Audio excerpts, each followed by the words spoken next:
Welcome to Raj news. Congress లో కుర్చీ కొట్లాటకు మారు పేరు అంతర్గత ప్రజాస్వామ్యం అనే పేరు ఉంది. అనేక చర్చల తర్వాత డీసీసీ అధ్యక్షులను కొన్ని రోజుల క్రితం ఎట్టకేలకు ప్రకటించారు.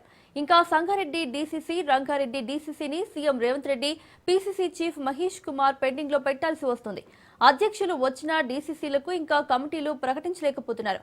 ఎమ్మెల్యేలను సమన్వయం చేసుకోవడం, మంత్రుల ఆమోదం తీసుకోవడం, పీసీసీ నుంచి వచ్చే అప్లికేషన్లు సాటిస్ఫై చేయడం, ఫైనల్ గా సీఎం రేవంత్ గ్రీన్ సిగ్నల్ తప్పనిసరని ఆఫ్ ది రికార్డ్ టాక్. ఉమ్మడి నల్గొండ జిల్లాలో డీసీసీ అధ్యక్షుల నియామకంతో పార్టీలో వర్గ విభేదాలు బాహటంగానే బయటకొచ్చాయి.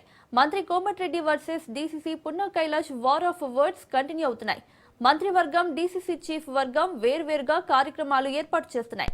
ఉమ్మడి మెదక్ జిల్లాలోనూ డీసీసీ ఫైట్ ఎలా జరిగిందో కమిటీల ఏర్పాటు కూడా అలాగే ఉండే ఛాన్స్ ఉందనే అభిప్రాయాలు వ్యక్తమవుతున్నాయి. సిద్దిపేట జిల్లా డీసీసీ అధ్యక్షురాలిగా తుమ్కుంట ఆంక్షరెడ్డి నియామకంపై బండారు శ్రీకాంతరావు వర్గం గుర్రుగా ఉందనే వాయిస్ వినిపించింది. డీసీసీ సీటు తెచ్చుకున్న వాళ్లు కమిటీల్లో వాళ్ల మనుషులనే నియమించుకోవాలని అనుకుంటున్నారు.